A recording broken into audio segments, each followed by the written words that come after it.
সভাপতি শেরবর্দির কৃতি সন্তান জনাব ইমরান রহমান এ পর্যায়ে বক্তব্য নিয়ে আসেন জনাব ইমরান রহমান। সংগ্রামী তৌহিদি জনতা, মঞ্চ প্রবিষ্ট সম্মানিত সভাপতি, উপস্থিত সম্মানিত প্রধান অতিথি, আজকের শ্রীবর্দির জনসমুদ্র, আসসালামু আলাইকুম ওয়া রাহমাতুল্লাহ। সময় 2 মিনিট, কথা বলার বেশি সুযোগ নেই। নেতৃবৃন্দ আছেন, প্রধান অতিথি বক্তব্য রাখবেন, আমরা বক্তব্য শোনার জন্য এসেছি।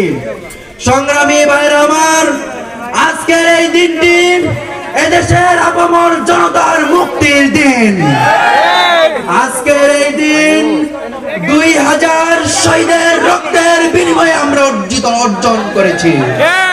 সংগ্রামী ভাইরা, আজকের এই দিন অর্জন করার পূর্বে আমরা দেখেছি আওয়ামী লীগ বাংলাদেশকে ফ্যাসিজম তৈরি করার জন্য বিডিআর বিদ্রোহের নামে সেনাবাহিনীকে একটি পঙ্গু সেনাবাহিনী পরিণত করার জন্য হত্যাকাণ্ড চালিয়েছিল।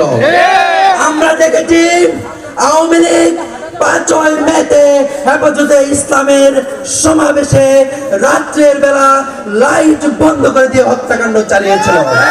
আজকে অনেকেই বলে জামাত ইসলামী নির্বাচনের পক্ষে নয়।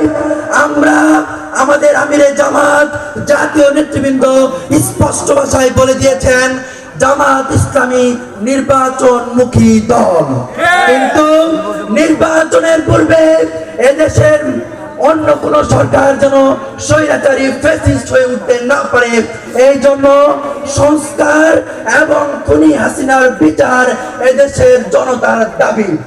বিচার এবং সংস্কারের পূর্বে কোন নির্বাচন স্বচ্ছ হতে পারে না। সুতরাং হাসিনার বিচারের পরেই বাংলাদেশে সংস্কারের পরেই একটি সুষ্ঠু নির্বাচন হবে। সেই নির্বাচনে দাঁড়িপাল্লার জয় হবে ইনশাআল্লাহ। দাঁড়িপাল্লার প্রার্থী আলহাজ নুরুজ্জামান বাদল ভাইকে আমরা চিনি, তার পক্ষ থেকে সালাম জানিয়ে বিদায় নিচ্ছি। আসসালামু আলাইকুম ওয়া রাহমাতুল্লাহ।